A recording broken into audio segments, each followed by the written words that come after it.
प्रदेश में चल रहे सियासी घमासान के पटाक्षेप का हर किसी को इंतजार है। वहीं इस मामले पर कैबिनेट मंत्री बीडी कल्ला का कहना है कि विधानसभा सत्र के बाद इस पूरे घटनाक्रम का पटाक्षेप हो जाएगा। सरकार के पास पूर्ण बहुमत है और जब फ्लोर टेस्ट की बात आएगी तो सरकार अपना बहुमत साबित करेगी। इस पूरे घटनाक्रम को लेकर कैबिनेट मंत्री बीडी कल्ला से खास बातचीत की हमारे संवाददाता दिनेश कसाना ने।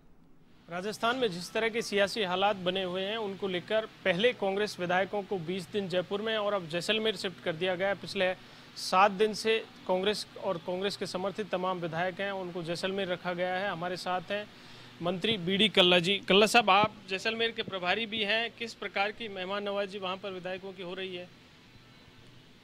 देखिए, जैसलमेर में मैं केवल 2 दिन छुट्टियों में रहा था और वहाँ पे मैंने वहाँ पे जिला प्रशासन से बरसात की स्थितियों के बारे में, टिड्डी की समस्या के बारे में और वहाँ और जो ज़िले से संबंधित प्रॉब्लम्स हैं उनके बारे में डिस्कशन की और फिर मैं तो यहाँ आ गया था। बराबर 3 दिनों से आप देख रहे हो लगातार यहाँ पे ऑफिशियल मीटिंग वगैरह ले रहे हूँ। कल भी माननीय राज्यपाल महोदय का जो संदेश जा रहा है उसकी कमेटी का मैं अध्यक्ष हूँ, उसकी कल कैबिनेट मीटिंग की थी जिसमें मैं, रघु शर्मा जी और सुभाष जी तीनों मौजूद थे। कल फिर उसकी मीटिंग रखी हुई है। तो बराबर लगातार जो है, मेरे तो वैसे भी आप जानते हैं सावन में व्रत चल रहे हैं तो मैं घर का ही खाना खाता हूँ। सर, आप भी कोर कमेटी के मेंबर हैं, पूरी रणनीति के आपकी भूमिका रही है, तो पहले जैसा जयपुर में रखा गया 20 दिन और फिर क्या कारण रहे कि विधायकों को जैसलमेर शिफ्ट किया गया? इसके बारे में आप देखिए, तो जो पार्टी जैसा करती है उस हिसाब से है। बाकी इस संबंध में मैं कुछ कह नहीं सकता, लेकिन कुल मिलाकर ये है कि हम सब लोग जो है सरकार के काम में कहीं कोई अड़चन नहीं आ रही। ये तय हुआ कि विधायकों को कैंप में रखा गया, मंत्रियों को इससे स्वतंत्र रखा गया है तो ताकि जयपुर में रहकर कामकाज निपटा सके, लेकिन अधिकांश मंत्री अभी भी जैसलमेर में हैं। कुछ आप भी जैसलमेर से आए हैं, कामकाज निपटा रहे हैं, तो मंत्रियों को किस तरह के इंस्ट्रक्शन हैं विभागीय कामकाज को लेकर पूरी मॉनिटरिंग करें? सब अपने अपने विभागों का काम कर रहे हैं और वैसे एमएलएज में भी राजकुमार जी यहाँ थे, हाकम अली यहाँ हैं और भी कई एमएलए जो हैं वो मिले हैं। ऐसा नहीं है कि जिसको जो अपना घर का कोई विशेष काम होता है तो चले जाते हैं फिर आ जाते हैं इस तरह से। सर, जिस तरह की परिस्थितियां पैदा हो गई हैं, जनता जानना चाहती है कि इस पूरे घटनाक्रम का पटाक्षेप कब होगा और क्या अब सियासी हालात राजस्थान में हैं वो पूरी तरह से सरकार स्थिर है, किस तरह की स्थितियां रहेंगी? मैं समझता हूँ कि सरकार को तो कोई खतरा नज़र नहीं आता है, लेकिन कुल मिलाकर के जो है 14 तारीख को असेंबली सेशन होगा, उसमें निश्चित रूप से सारी चीज़ें स्पष्ट हो जाएंगी। लेकिन सर, कमियां कहाँ रही?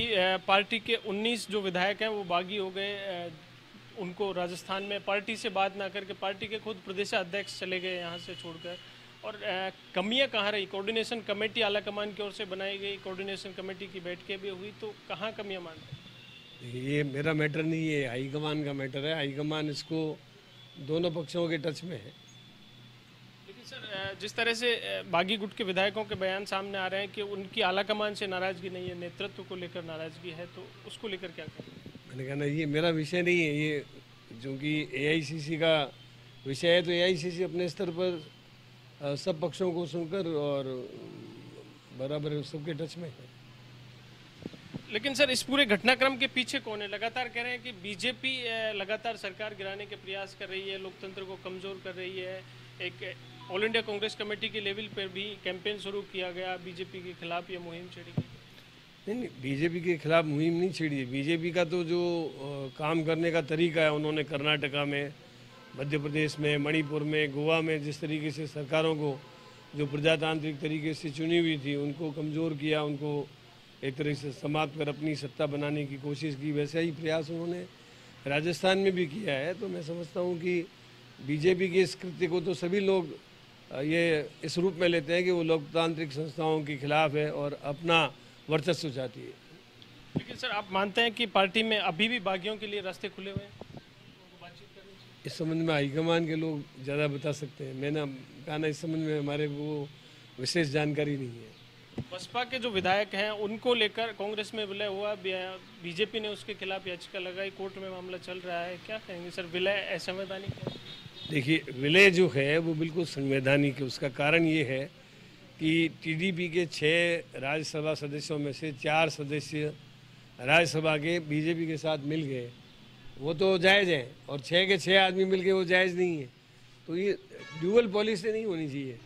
जैसे 6 में से 4 आदमी राज्यसभा में टीडीपी के बीजेपी ज्वाइन कर चुके हैं, यहाँ 6 के 6 जुड़ चुके हैं, तो या तो आप ये समझिए कि उनके साथ कोई मिल जाए वो तो सही है, और कांग्रेस के साथ 6 के 6 लोग जो एंटी डिफेक्शन बिल के अंतर्गत आते हैं, और 6 के 6 ने निर्णय लिया, उन्होंने कांग्रेस ज्वाइन कर ली, कांग्रेस के साथ उन्होंने वोट दिए हैं राज्यसभा में, उनके बारे में मैं समझता हूँ कि जो मर्जर के बारे में 2/3 मेजोरिटी से यदि कोई विलय करता है तो वो विलय सही माना जाता है। तो मैं समझता हूँ इसमें कहीं कोई दिक्कत नहीं है, क्योंकि बीजेपी स्वयं 6 टीडीपी के सदस्यों में से 4 का विलय कर चुकी है अपनी पार्टी में।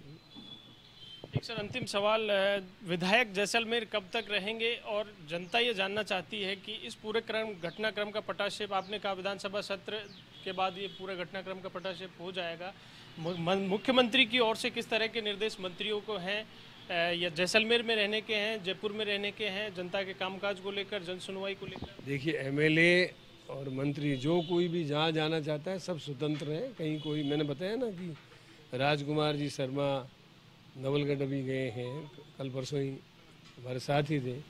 हाकम अली का आज मैंने अखबार में पढ़ा था कि वो फतेहपुर में है। इसी तरीके से अलग अलग लोग जिसके जो विशेष काम होते हैं वो बराबर जाते हैं, और मंत्री तो आधे से ज़्यादा यहाँ पर राजधानी में काम कर रहे हैं। तो ये थे मंत्री बीडी कल्ला, जिनका कहना है कि पिछले कुछ दिनों से जैसलमेर में कुछ विधायक हैं लेकिन पूरी तरह से स्वतंत्र है।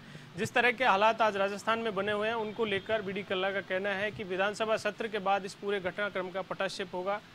वीडियो जर्नलिस्ट रामकिशन सैनी के साथ दिनेश कसाना, A1 टीवी, जयपुर।